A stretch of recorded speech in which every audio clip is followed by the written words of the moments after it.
Generamos un análisis profundo, crítico, propositivo, concluyente y recomendatorio del ambiente político, económico y social de nuestro país. Diálogo con Ernesto López, edición especial. Lunes 2 de julio de 2018, ¿cómo están? Qué placer enorme saludarles como siempre, agradeciendo a Dios Todopoderoso por darnos ese privilegio de poder ingresar hasta la intimidad de sus hogares. Bienvenidos, somos 3 canales al servicio de ustedes. Queremos arrancar esta mañana de día lunes, como ya es costumbre, deseando que todos sus proyectos personales, profesionales y de familia puedan cumplirse. Recuerde desde luego poner a Dios en el centro de sus actividades. Hoy, dando seguimiento al clima electoral que se nos avecina, me acompañan en esta primera parte del programa el dirigente pecenista y quien a partir de noviembre del próximo año va a asumir la presidencia de la Asamblea Legislativa. Se trata del diputado Mario Ponce, a quien quiero darle la más cordial bienvenida. Mario, bienvenido. Gracias por acompañarnos. Muy buenos días, Ernesto. Un saludo muy especial a nuestros amigos televidentes. Qué bueno tenerte. A propósito, ayer hubo elecciones en México. Ganó Andrés Manuel López Obrador. Una elección presidencial en la que desde luego el resto de competidores, que eran 3 más, terminaron pues aceptando la derrota en este proceso electoral que llevó a los mexicanos a elegir a un nuevo presidente, Andrés López Manuel Obrador. ¿Verdad? La izquierda llega a México. ¿Cuál es tu lectura así antes de poder entrar a los temas domésticos del país? Bueno, en primer lugar quiero felicitar al pueblo mexicano por su fiesta democrática desarrollada el día de ayer. Por supuesto, este es producto de un sistema democrático bien cimentado. Posiblemente no sea el sistema democrático perfecto, pero el hecho de que exista alternancia, eso demuestra que el pueblo mexicano abraza fuertemente las ideas de democracia, las ideas de libertad. Y por supuesto, el día de ayer salieron a votar. Hoy, a partir de ahora, hay un nuevo presidente, el cual tendrá el reto enorme de marcar la diferencia de quienes han gobernado en el pasado o de quienes terminan de gobernar a partir de esta nueva elección. ¿Cuál es tu lectura ahora con este, llamémosle, momento crucial, no solo por el comentario que te hacía, sino que también porque México tiene frontera con los Estados Unidos? Bueno, mira, en este caso en particular, creo que México tendrá que, en el caso del presidente López Obrador, presidente electo, tendrá que desmarcarse de cualquier situación que lo vincule a algunas, digamos, a los líderes del sur y de algunos líderes de Centroamérica. Tendrá que tener su propio sello, el cual México no necesita ni ayuda de los venezolanos, ni ayuda de los cubanos. México es un país con recursos naturales suficientes para poder ser México. Si lo único que necesita México es distribuir de forma equitativa la riqueza, porque es un país rico en todos los aspectos, tiene petróleo, tiene gas, tiene pues minas en grandes cantidades, es un país extenso. Lo único que se tiene que buscar en México, y creo que ese el esfuerzo tendrá que hacer el presidente López Obrador, es buscar por todos los medios que la distribución de la riqueza llegue hacia a las urbes, hacia aquellas ciudades obviamente abandonadas por los gobiernos del presente y del pasado. Entonces, acordémonos el problema de Chiapas, que al final fue una situación que fue noticia por el levantamiento pues, que se dio ahí, producto del abandono, de la poca inversión. La connotación que esto tiene, que la izquierda llegue a un partido, porque recordemos que ha estado gobernada por el partido que tradicionalmente gobernó por 70 años México, que fue el PRI, ¿verdad? Así Llega el PRI hoy con Peña Nieto, ¿y qué habrá pasado? Esa es la gran pregunta que yo creo que me hago. ¿Qué habrá pasado con el gobierno de Enrique Peña Nieto?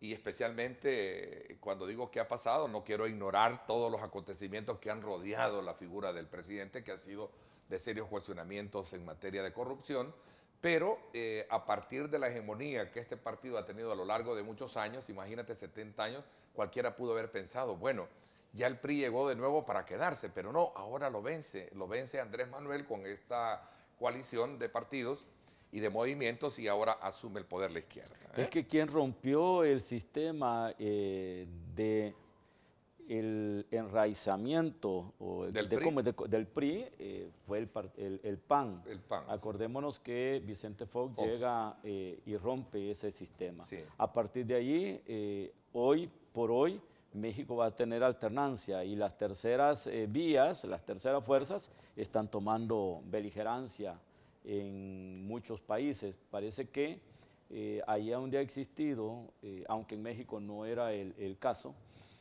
el bipartidismo se está rompiendo, digamos, el bipartidismo, porque están entrando otras fuerzas políticas que están haciendo nuevos planteamientos, desmarcándose de las líneas tradicionales del bipartidismo. Hoy por hoy creemos de que México va a tener que probar en cuatro años el ejercicio de un presidente de izquierda con algún discurso bastante, digamos, confrontativo. Es que este es el discurso del presidente electo, Manuel López Obrador, por parte de la izquierda es un discurso bastante confrontativo, bastante fuerte, y va a tener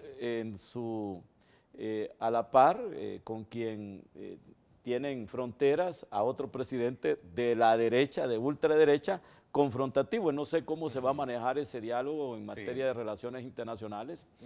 Nosotros esperamos de que exista de alguna manera entre Estados Unidos y México una buena relación por el bien de nuestra América Latina. Yo quiero nada más solo agradecer porque todos los gobiernos han sido, digamos, en ese sentido, respetuosos de los derechos humanos. Los albergues que no están obligados a hacerlos, pero han construido albergues necesarios. Mexicanos de buen corazón que han albergado a salvadoreños y a resto de centroamericanos cuando los ven en una situación de abandono por el paso por México. También es de valorar y es de aplaudir esa gran acción humana de muchos ciudadanos mexicanos que albergan en su casa, no por cuestión de abonar o de colaborar con la migración ilegal, sino por dar la asistencia y el respeto de los derechos humanos, ¿no? Ese gesto de solidaridad al más necesitado y al más vulnerable, que en ese momento es una persona obviamente que se vuelve muy vulnerable cuando se encuentra sin papeles, ese camino sin en dinero. Busca del sueño americano. Así es. Bueno, a propósito, ya el Partido de Concertación Nacional tiene licencia, tiene luz verde para establecer coaliciones políticas. Se habla de concretizar una con el partido Arena. ¿Realmente en qué consiste esa coalición? ¿Es que ustedes van a pedir colocar el vicepresidente que le falta, candidato a la vicepresidencia que le falta al partido Arena? Ok, voy a expresar lo siguiente, Ernesto. Lo que la Asamblea Nacional Extraordinaria ha dado como mandato es que se conforme una comisión, autoriza al Consejo Ejecutivo a buscar mecanismos de participación en las elecciones del 2019, para ser exacto el 3 de febrero, en las que se dice de que puede buscar hacer una coalición o puede buscar construir una fórmula que le permita participar solo. Entonces ese es el mandato, o buscar un mecanismo en la que se justifique la otra acción, que es la de no participar y ir a apoyar a través de una alianza. Hay que diferenciar entre alianza y coalición. La alianza es nada más el respaldo a una fórmula establecida, a una fórmula presidencial establecida, y es una decisión política. Por lo tanto, no hay, digamos, no es de derecho, solamente de hecho, y no de derecho. No hay mayores deberes. En el caso de una coalición. En una coalición es una acción de derecho y por supuesto es una acción política. Lo que hoy por hoy la comisión creada o formada por el Consejo Ejecutivo y presentada a los asambleístas, que está encabezada por el secretario general nacional Manuel Alfonso Rodríguez, Francisco Merino López, José Antonio Almendaris Rivas, Roberto Angulo Samayoa y tu servidor, es buscar respaldar un proyecto que pueda ser de alguna manera competitivo y que nos permita de alguna manera lograr el objetivo el 3 de febrero del próximo año. Mario Salaverría, ¿se hablaba? ¿Ustedes lo propusieron? Lo propusimos. ¿Es de ustedes o es de Arena? Alguien decía mira, por ahí, no, creo que ahí yo quiero decirte que Mario Ernesto nunca ha estado afiliado en Arena. ¿Y el PCN? Ni en el PCN. Él es un profesional exitoso, es un hombre del sector privado, pero que tenga afiliación en Arena o tenga afiliación en el PCN, no. Fue ministro de Agricultura. Fue ministro de Agricultura y puedo asegurarte que fue el mejor ministro que este país ha tenido. Pero también hay otra propuesta que me parece que es una de las muy buenas. Es una mujer, una diplomática brillante, es una mujer, una profesional de primer nivel. Quiero decirte que Marisol Argueta ha sido, para mí, es una gran amiga, es una mujer que realmente ocuparía un cargo importantísimo de estos. Ocupar un cargo importantísimo de estos es atraer inversión. Tiene los contactos necesarios para atraer inversión. Ella hoy por hoy ya no representa al país, digamos, en Naciones Unidas. Hoy por hoy representa al Foro Económico Mundial. Pero la condición per se del PCN es tener el espacio para colocar una vicepresidenta. De lo contrario, con Arena no se... Mira, hay varios elementos que tienen que darse en esta decisión. En primer lugar, que el candidato a la vicepresidencia lo pongamos nosotros. Eso es el primer elemento. Es condición per se. Es una condición, que lo pongamos nosotros. En segundo lugar, que el plan de gobierno sea estructurado de forma conjunta entre los partidos que apoyaríamos una supuesta coalición. En tercer lugar, que de darse o de concretizarse una coalición a donde nosotros llevemos la vicepresidencia, Arena haga su propia campaña con toda su militancia y nosotros la hagamos por separado con nuestra militancia. ¿A qué me quiero referir? No podemos hacer concentraciones o reuniones públicas de forma conjunta. Nosotros haremos nuestro esfuerzo porque tenemos que tener una carta de presentación y demostrar que tenemos un electorado bastante fuerte, porque de apoyar esta fórmula significa que vamos a respaldar un proyecto político de forma concreta, de ir a entusiasmar a nuestros electores de que votar por esta fórmula presidencial significa compartir esfuerzos y echar a andar un gobierno que base todo su esfuerzo en prácticas de buen gobierno. Mario, ¿por qué? Prácticas de buen gobierno que ya tú sabes qué significa eso. Eficiencia, eficacia, economía, legalidad, transparencia en todos los aspectos. ¿Por qué? No podemos acompañar un gobierno pensando en las cuotas de poder. Por supuesto que tendrán que ocupar algunos cargos, de ganarse la presidencia tendrán que ocupar algunos cargos, personas bien evaluadas. Y esta es una renovación real de la clase política. No podés vincular, digamos, al candidato Carlos Callejas con las decisiones o acciones del pasado. A ver, este es un proyecto político que va a tener un sello basado en la tecnocracia. Ojo, en la meritocracia. Para aclaración, tú dices que estoy comparando al candidato con el pasado. Con las 20 años de... No, porque no he mencionado al candidato. Es que cuando me decías... He dicho la coalición en la que se establece el proyecto de adherirse a Arena, de alguna manera es sopesando todos los problemas buenos que en algún momento tuvo, pero como también criticables como cualquier otro partido. No he dicho y quizás... ¿No había capacidad para arrancar un proyecto novedoso a partir de la experiencia electoral pasada, donde crecieron el número de votos el partido? Mira, yo creo que todos tenemos derecho a soñar, a construir un futuro, y por supuesto estamos construyendo un futuro, pero un futuro para el bien del país, no para el bien de ciertos personajes o de grupos de poder. Yo no soy responsable de las decisiones del pasado. Es más, era un chico que ni votaba. Tuve uso de razón en el momento del conflicto armado. Los últimos 15, entré al partido a la edad de 13, 14 años. En los últimos 15 años. Al antiguo PCN por lo cual no podía echarme los pecados capitales ¿Qué ha de sido las del cosas, PCN, de las del cosas PCN? malas, porque hizo más Sí. cosas buenas que obviamente, porque no hay gobierno perfecto, siempre hay acciones que obviamente Muy de acuerdo, sí. no van bien con ni con las buenas prácticas de gobierno ni con el sistema democrático. Por lo tanto, yo no puedo ser culpable de los hechos del pasado. No puedo ser tampoco responsable de las decisiones de algunos líderes del PCN del pasado. Me refiero a algunas decisiones malas porque han hecho tantas cosas buenas por el país que hoy por hoy nadie ha podido superar lo que dejó heredado el PCN. Esa es la esencia de mi planteamiento, es decir, todo gobierno tiene sus cosas buenas y tiene sus cosas malas. Por eso decía yo, ir en concurrencia a una coalición de tu partido es, de alguna manera... desmeritar el hecho de ir solo. Exactamente, Mira, y no solo, porque ustedes fueron gananciosos, hablaba del PDC, elevó su caudal de votos como también ustedes hoy en la última elección. Sí, mira, Néstor, lo que yo te puedo plantear es lo siguiente. El país no puede seguir probando fórmulas que se ha demostrado que las fórmulas populistas no funcionan, ni aquí en ninguna parte del mundo. Fracasan los países.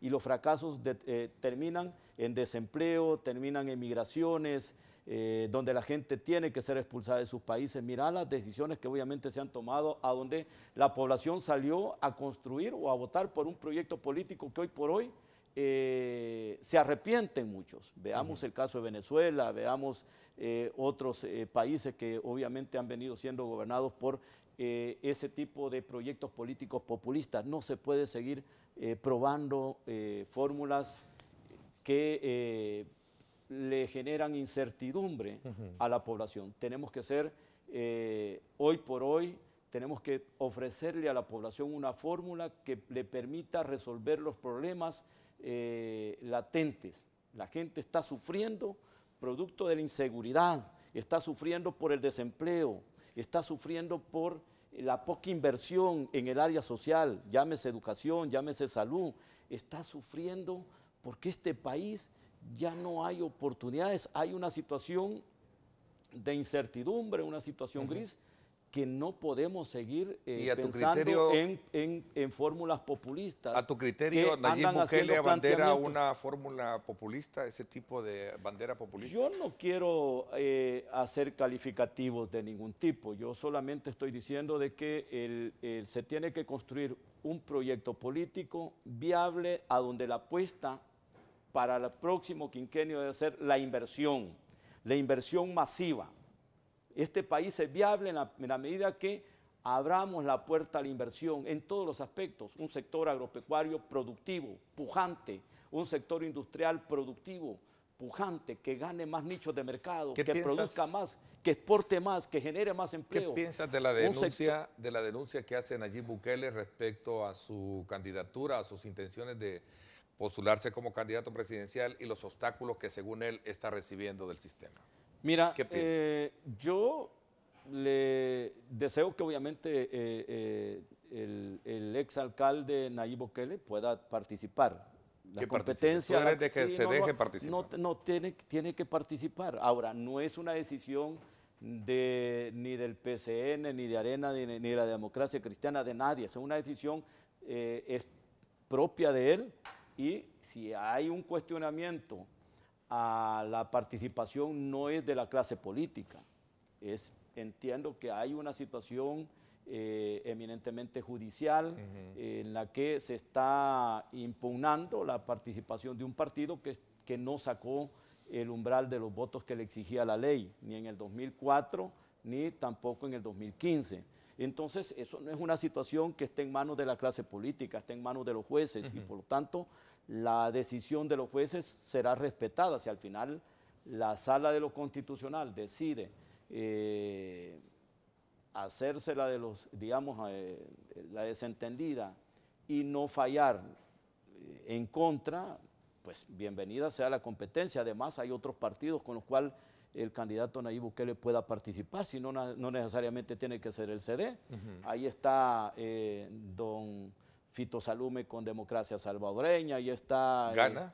pues ahí está Gana. Pero a Gana, ¿por qué por qué no buscaron alianza con Gana el PCN a propósito? Si es que nosotros no somos los que estamos buscando, nosotros estamos buscando una alianza, ser parte de un proyecto político. ¿O coalición?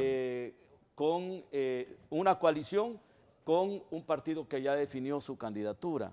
Y quien tiene que invitar a construir una alianza más amplia es quien ya definió a su candidato a la presidencia, no somos nosotros. Cuando nosotros te hablamos de Concertación Nacional y Democracia Cristiana es porque hemos hecho una alianza política para manejar los grandes temas del país a nivel de Asamblea Legislativa. Ahora, esta decisión de participar de forma conjunta acompañando una fórmula presidencial pasa por la voluntad política de las cúpulas partidarias y de sus estructuras políticas. No es una decisión del PCN el hecho de que la Democracia Cristiana participe, es una decisión legítima por voluntad propia y no es por voluntad nuestra. Cualquiera que se vaya sumando a este esfuerzo, pues será la decisión de sus cúpulas partidarias, no es nuestra, Ernesto. Y en esta segunda parte me acompaña Luis Membreño. Él es un economista en nuestro país con quien vamos a aprovechar a hacer un repaso sobre la situación económica del país y fiscal, además de examinar también el escenario electoral del país. Luis, gracias por acompañarnos. Qué gusto tenerte en esta segunda parte del programa. Gracias, Ernesto. Siempre un placer venir y compartir contigo unos momentos. Luis, voy a comenzar quizás por lo primero. Por ahí se te menciona que podrías correr por una candidatura a la vicepresidencia en el Partido Arena. ¿Es cierto esto? Cuéntanos un poco cómo recibes esta noticia.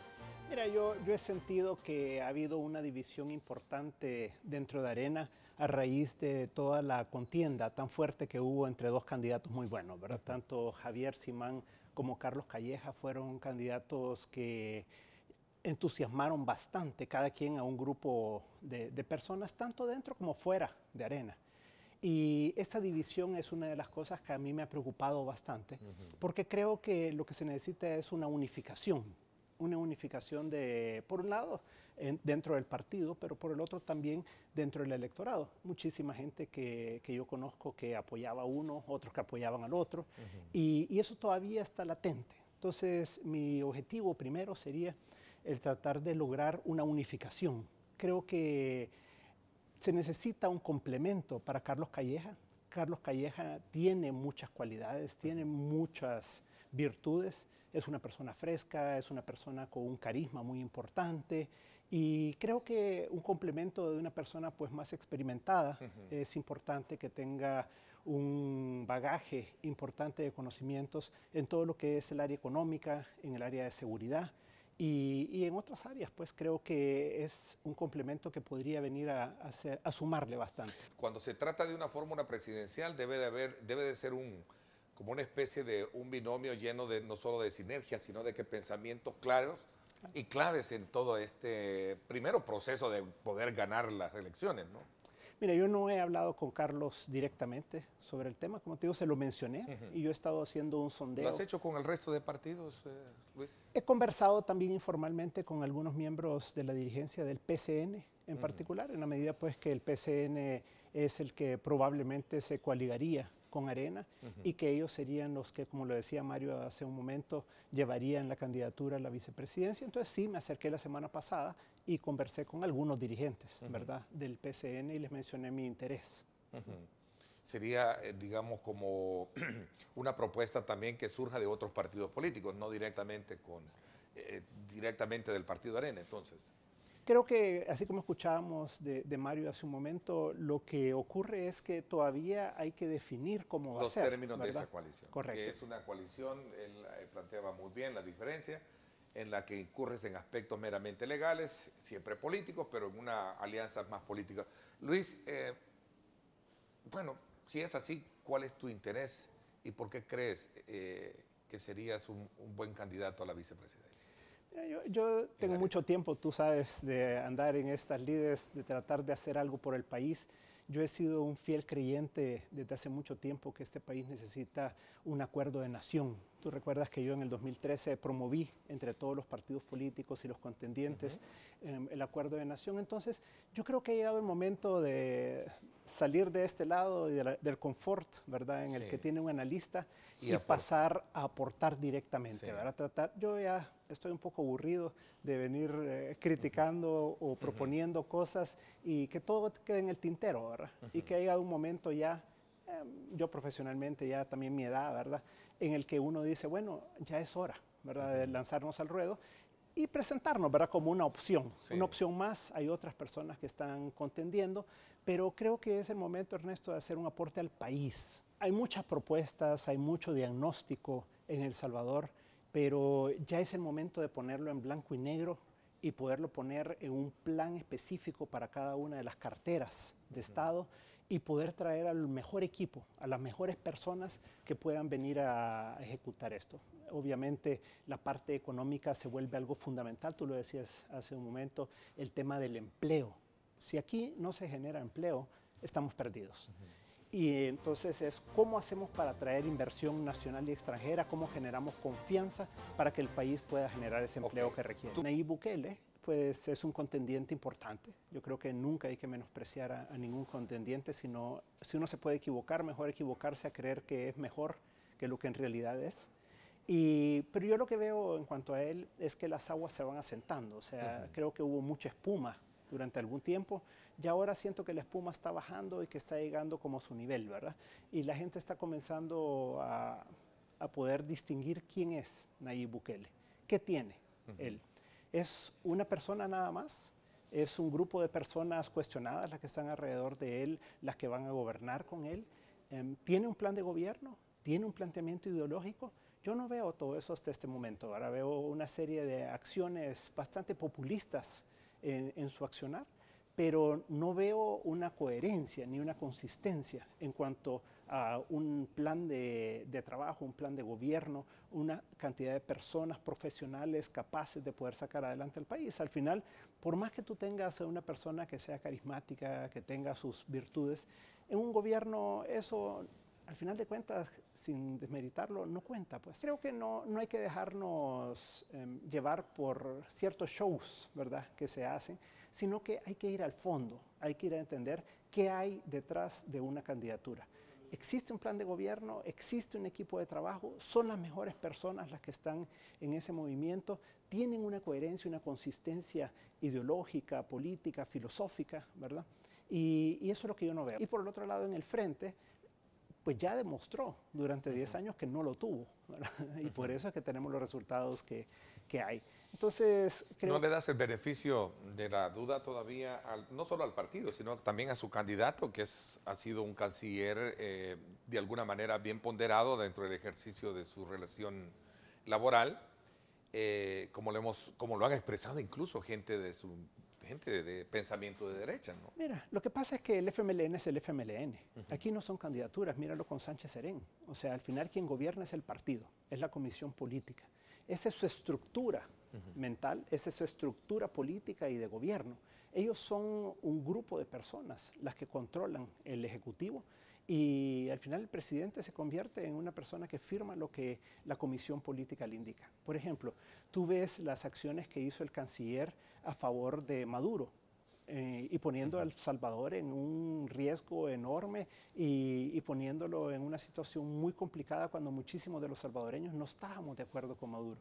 El fin de semana anterior, el FMLN en su convención sale apoyando a un dictador, a un asesino como es Ortega.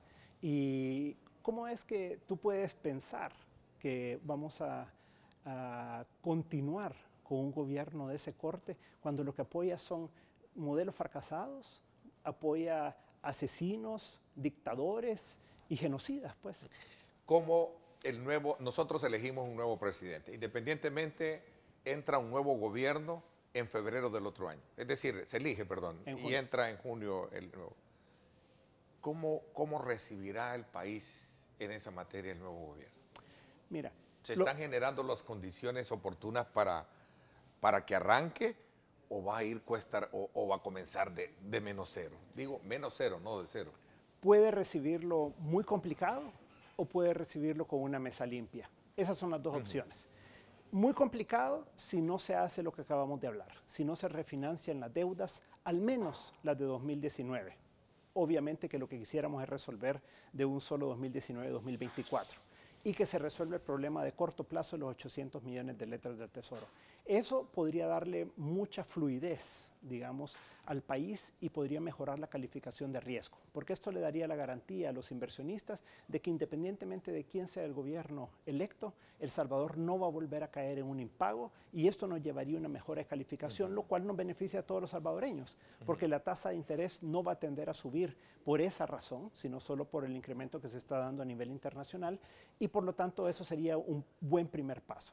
Ahora, lo segundo es que se debe reformar la ley de responsabilidad fiscal y yo ahí tengo dos elementos. Uno es bajar el límite de las letras del Tesoro para que el próximo gobierno no pueda volver a emitir 800 millones de dólares, que no pase de 400 o 500 millones y que cada año se tenga que pagar para que no siga siendo utilizado como un mecanismo de financiamiento de largo plazo, sino solamente para cubrir deficiencias de caja de corto plazo. Y aquí quisiera agregar un elemento y es los gastos reservados de la presidencia. Yo creo que ese ha sido el cáncer más importante que ha tenido El Salvador. Todos estos desfalcos por parte de Mauricio Funes y de Tony Saca han venido vía esos gastos reservados, lo que mucha gente le llama la partida secreta de la presidencia, y hay que darle un control a todo esto. Tiene que establecerse un límite en monto de dinero que no se puede incrementar a menos que sea una emergencia nacional, ¿verdad? Y por el otro lado, que esto sea controlado por la Corte de Cuentas y que no sea discrecional. Entonces, creo que no puede ser esto utilizado para que el presidente se lleve la cantidad de dinero que quiera o que pueda comprar lo que quiera. Esa partida de fondos, ¿cómo se llama? Reservados. Fondos reservados. Antes partida secreta. Correcto. Entonces, creo que debería de comenzarse por ahí, a tu criterio, ¿no? Yo creo que tenemos que hacer las tres cosas que te mencionaba. Por un lado, todo el tema de refinanciamiento.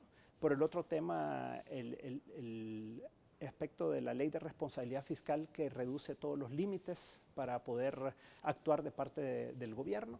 Y por el otro lado, la partida secreta. Y finalmente, el otro elemento es cómo hacemos para que lleguen más recursos al gobierno y que podamos enfrentar la pobreza, que podamos hacer la inversión en proyectos de infraestructura, proyectos de beneficio social que requiere el país con una mejor educación, con una mejor salud y con una mejor seguridad. Y para eso lo que necesitamos es más crecimiento económico y que esto le haga llegar más recursos al fisco y que podamos invertir de esa manera. Y ya no destinar los recursos que se pueden obtener con organismos internacionales cada año a pagar el déficit fiscal, sino que sea para proyectos de inversión, que vayan resolviendo los problemas de pobreza de El Salvador. Entonces, creo que al final de cuentas, Ernesto, el gobierno cierra su modelo, digamos, alrededor de la parte fiscal. Porque si tú no tienes dinero, puedes tener muy bonitos proyectos, puedes tener muy buenas intenciones, pero tú lo que necesitas es dinero para poder actuar. La ley de responsabilidad fiscal es muy importante, pero creo que le faltan dientes, por un lado, y por el otro lado le falta que hacer todos los ajustes en vista que hubo un cambio del Producto Interno Bruto y todas las medidas que estaban asociadas al Producto Interno Bruto han quedado desfasadas. ¿Qué ajustes se deben de hacer en materia fiscal? Porque ese es un debate que viene posponiéndose y nadie quiere meterse a tener una consecuencia, porque obviamente eso trae consecuencias políticas incluso, ¿no? Porque estamos hablando de cambiar ciertas modalidades de impuestos o ajustes pertinentes, ¿no? Cuando uno corre los modelos financieros, uno se da cuenta que lo que resuelve y evita tener que hacer un ajuste muy grande en el país en los próximos años es el crecimiento económico. El crecimiento económico es el que te genera los recursos para evitar el que esta economía pueda caer en recesión. Porque el problema es que si tú vienes y haces un ajuste fiscal muy fuerte, eso te contrae el gasto público, te contrae la inversión y además le quitas recursos a la población vía más impuestos, que es algo que ha dicho el Fondo Monetario Internacional. El nuevo gobierno que asuma el otro año deberá examinar el IVA y otras cosas. Como te decía, eso es lo que el Fondo Monetario Internacional ha planteado. Yo creo que no es necesario. Pero nadie lo quiere hacer. O sea. Pero yo creo no es fácil, ¿no? Yo creo que no es necesario, Ernesto, si haces lo otro. Perdona que sea demasiado expositivo en eso. O sea, no, claro, tienes toda la razón. Mira, si esta economía sigue creciendo al 2% como viene, tú tienes que tocar los impuestos. Y el IVA, obviamente, es lo que se ha venido planteando por parte del fondo. Necesitas sanear el tema de la transparencia y el combate a la corrupción deben de ser, porque de nada sirve estar aportando y al final todo se está yendo, ¿no? Pero lo importante, Ernesto, es que puedes evitar tener que hacer eso, de incrementar el IVA u otros impuestos, con el crecimiento económico, porque eso te genera más empleo, te genera más impuestos sobre la renta, te genera más IVA, y por lo tanto tú puedes evitar tener que hacer eso.